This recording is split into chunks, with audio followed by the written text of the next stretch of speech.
True freedom is being disliked by others, by Adler. Hello everyone, this is Giraffe. Today we are going to talk about the courage to be disliked. The three great psychologists in the world are Jung, Freud, and Adler. The theory in the courage to be disliked comes from Adler.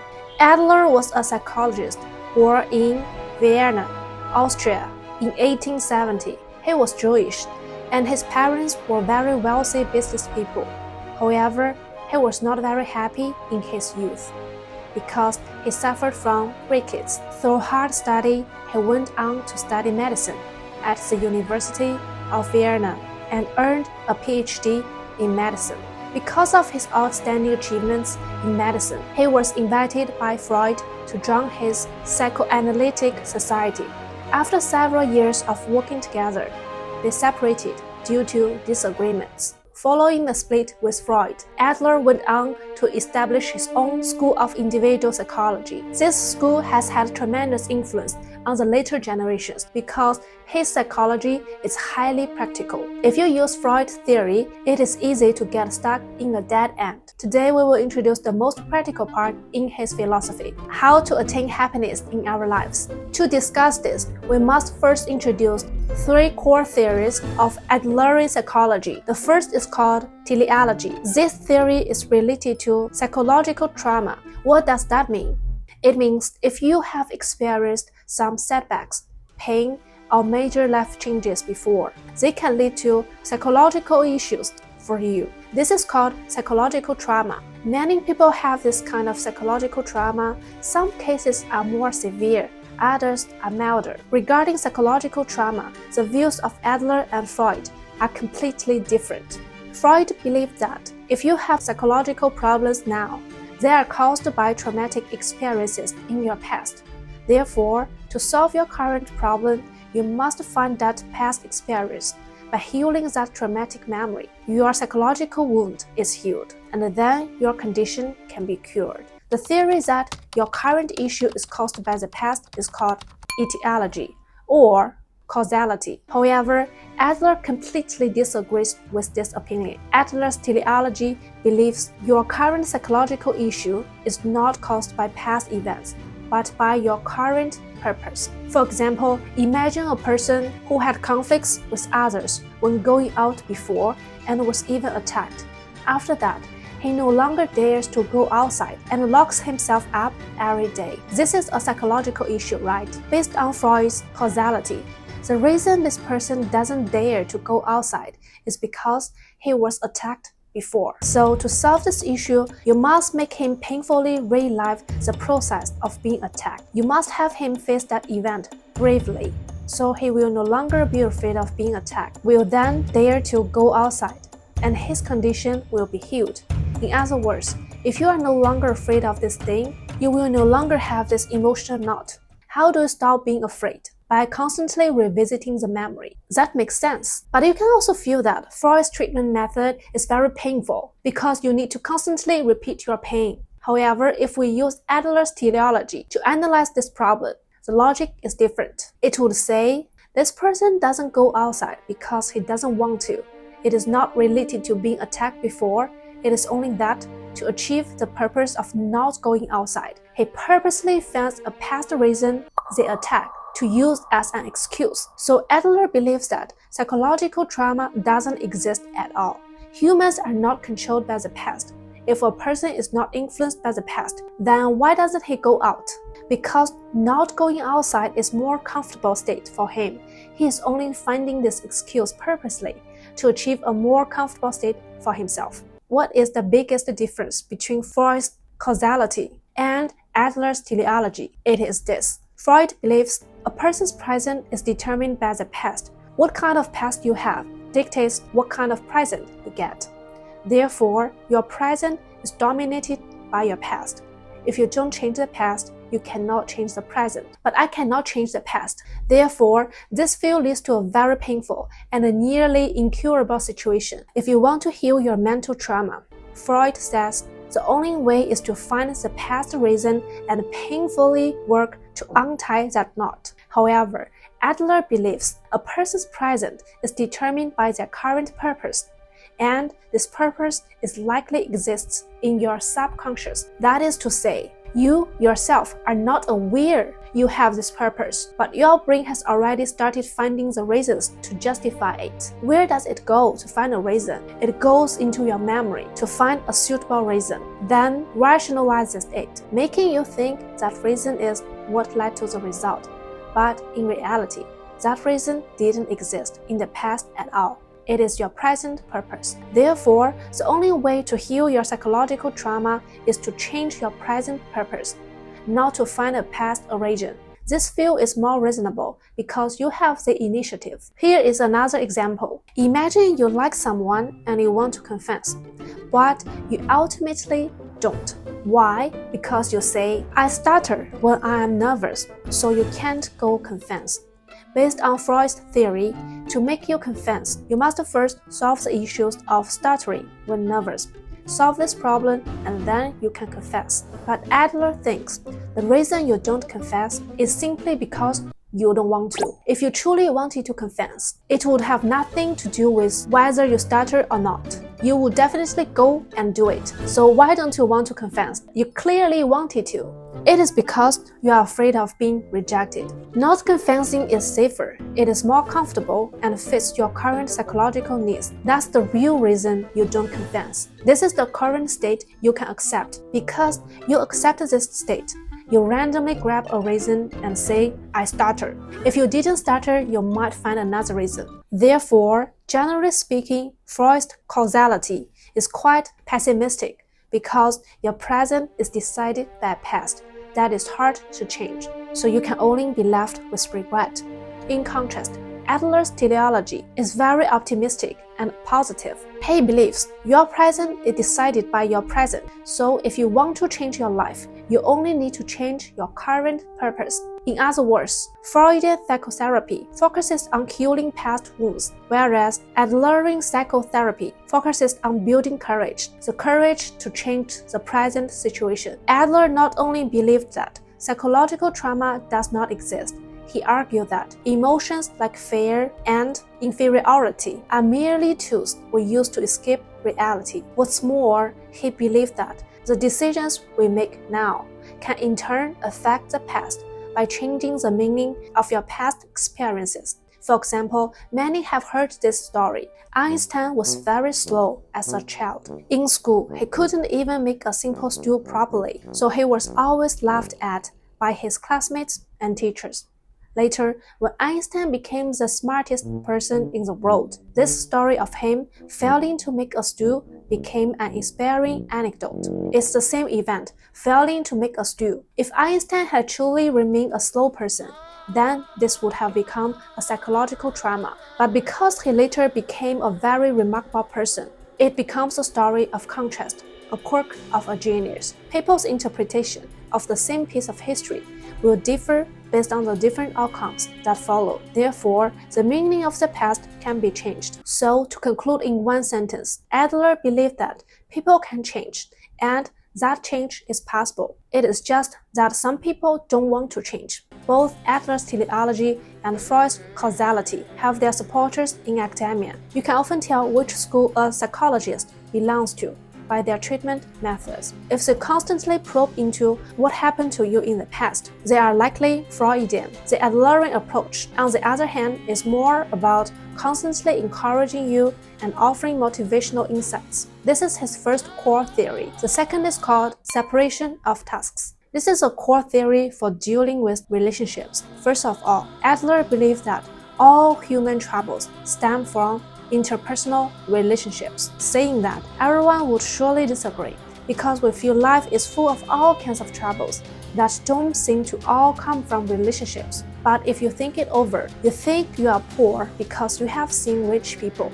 You think you are not good at studying because there is someone in your class who is. You think you are not good looking because there are good looking people. So the root of your troubles comes from comparison with others. This is why relationships are the source of all trouble. Then how do you solve the relationship problems? Here is where we apply Adler's theory of separation of tasks. This means that When you encounter a problem, you need to separate it into two parts. One is your own task. The other is the other person's task. You only need to handle your own part. You cannot intervene in another's. For example, imagine you want to resign to start your own company, but your partner disagrees.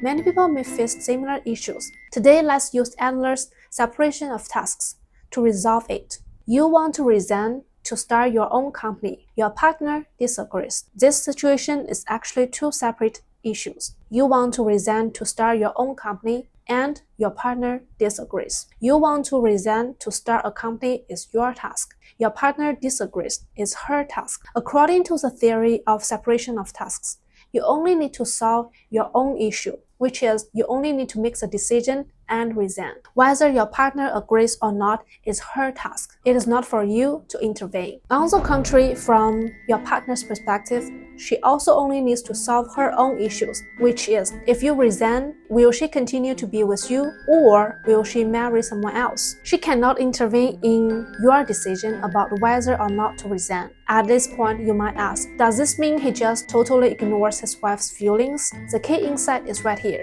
If you both start trying to manage each other's feelings, the problem becomes unsolvable. You get stuck in a loop of trying to control what you cannot control. Your decision to resign is your task. Whether your partner chooses to stay or leave is her task. You cannot intervene in her decision. If she ultimately chooses to marry someone else, that is her freedom. Your task is to take responsibility for the result of your own choice. You decided to resign knowing her potential reaction. If you are unwilling to accept the possible consequences of her leaving, then your choice is not to resign. In other words, you influence others indirectly through your own actions and decisions, not by trying to control them directly. You cannot force someone to agree or feel a certain way. You can only be responsible for your own choices and accept that others are responsible for theirs. Adler believed there are two primary reasons relationships cause problems. First, you intervene in other people's tasks. Second,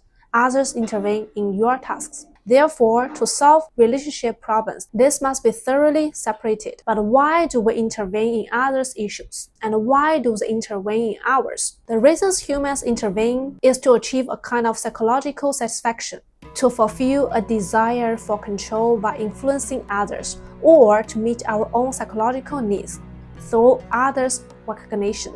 So when you intervene in someone else's problem, it is not for their good at all. It's to satisfy yourself. Let's revisit the example we mentioned earlier. The reason the wife disagrees with the husband resigning is that his resignation would make life unstable. However, life becoming unstable is the wife's task. The only thing she can rightfully do is decide how to respond, whether to continue with him, perhaps by finding a job herself to supplement the household income, or to choose to remarry.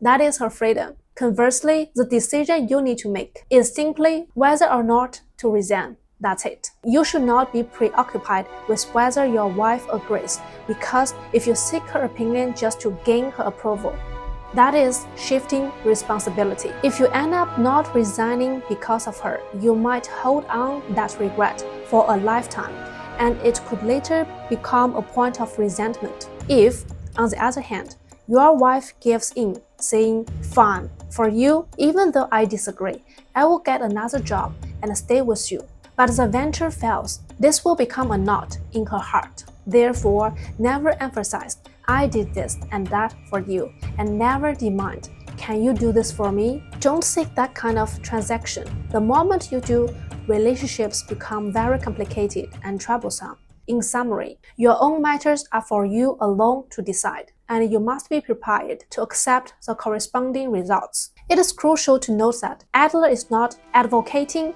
for selfishness. Rather, he wants everyone's inner self to be strong and independent, not reliant on others. We cannot expect others to be responsible for us, nor can we truly take on others' burdens or say from their perspective.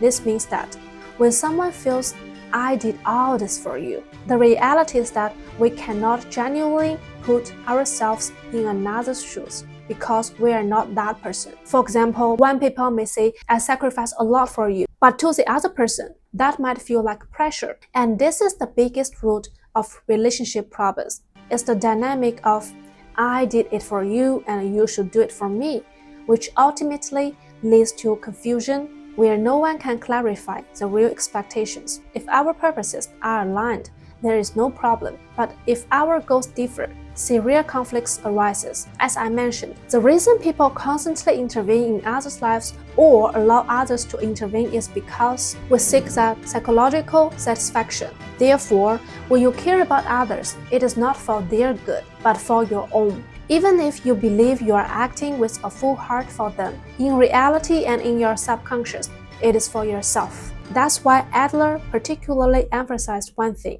Parents should not praise their children and teachers should not praise their students.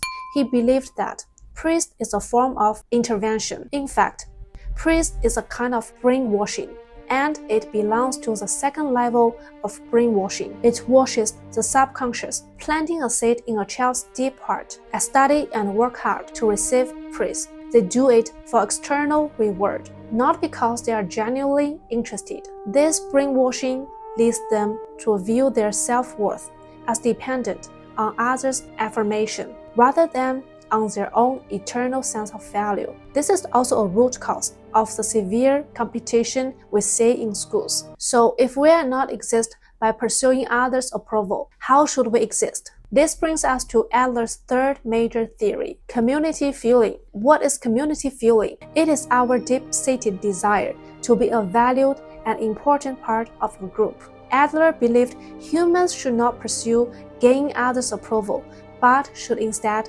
pursue community feeling.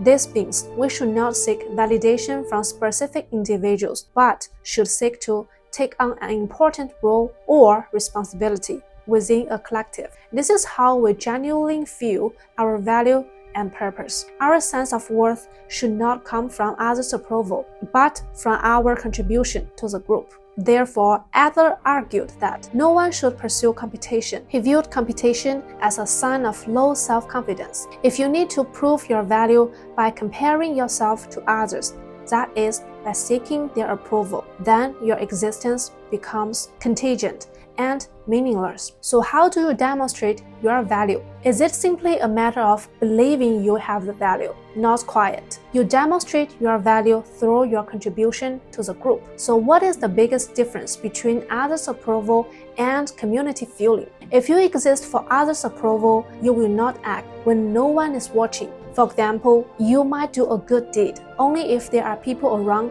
to see it. You do it for the recognition, but if you act for the collective benefit of the group, you won't care whether people are watching or not. You do the good thing for the sake of the group itself. Furthermore, if you strive based on others' evaluations, you will never gain true freedom. You are trapped by them, always changing yourself because of their opinions. Community feeling is the opposite. You live for yourself in the sense that you believe your actions contribute to the group, so you do them. Others' evaluations become unimportant. A marriage is also a kind of group, a community. If both partners in this community are living for each other, it will be exhausting. Of course, it's fine if the couple share the same goal, but if their goals differ, it becomes very tiring. You end up in a circle. I sacrificed so much for you. And the other responds, but I also sacrificed so much for you. This argument never stops. However, if both can act with the collective good in mind, making decisions that are right for the unit, then conflict between them dissolves. At the same time, the collective can develop healthily. Therefore, the true way of a harmonious marriage is for both people to work hard for the good of the two, not to work hard for the other person. Let's revisit the example we mentioned earlier. The husband wants to resign to start his own company, while the wife disagrees. The correct solution under this framework is the husband makes his decision to resign, and the wife immediately begins looking for a job to supplement the household income. In this way, both decisions are made to strengthen the group. So how does one cultivate this sense of community feeling? Adler's theory outlines 3 steps. The first step is accept yourself. This means you need to accept your own existence completely. Many people feel they have no value unless they are being judged or recognized by others, which is the flawed foundation. In other words, even if no one else existed, you should still recognize your own existence. This sense of self must be part of your fundamental consciousness. Many people superficially feel they exist, but if you think carefully, do you exist for others? Many children exist for their parents and don't truly know why they themselves exist in this world at all. The same is true for many working adults. I exist for the company or for my wife. If you cannot accept your own existence, then you cannot experience community feeling. Once you can fully accept yourself, you will stop caring about the gaze of others. Their judgment becomes unimportant because whether they are here or not, you are here. The second step is trust others. This trust must be unconditional. We might think it is very difficult. How can I trust others unconditionally? But if you don't take this step, others won't trust you in return. You must trust others unconditionally first. Only then can they trust you. This is how you form a true functional community. Just like in our earlier example, the husband wants to resign and start his own company, and the wife disagrees. If you worry about whether your wife will remarry, it indicates a pre-existing problem in your relationship. If you have absolute trust and a good relationship, the fear of her remarrying wouldn't be an issue. Therefore, you must learn to trust the other person or group of people in your community. The third step is contribute to the community. While you cannot intervene in others' tasks, you must contribute to the good of the whole group. You cannot harm the collective interests. If you do, others will stop trusting you. You will cease to be a member of the community, and your existence within it will lose its value. Adler said that as long as you can fulfill these 3 steps, the need for others' approval will vanish. You will be liberated from others' evaluation and gain true freedom. However, if you stop living by others' judgments, you will inevitably be disliked by others. You may be seen as arrogant, someone who doesn't listen to others and only does what he or she wants. But one might ask, even though I don't listen to their specific demands, I am contributing to the collective. Why should they dislike me? It could be simply because you are the only one constantly working, which makes others feel uncomfortable or exposed. Therefore, if you want to achieve true psychological liberation and true freedom, you need the courage to be disliked. You must not fear others disliking you, because their dislike makes no real difference to your life. True freedom is being disliked by others. By Adler. The moment you are disliked by others is the moment you are free. Thus, the courage to be disliked has become the core concept and the defining phrase of Adlerian psychology. Above are the sharing of psychological ideas of Adler. See you next time.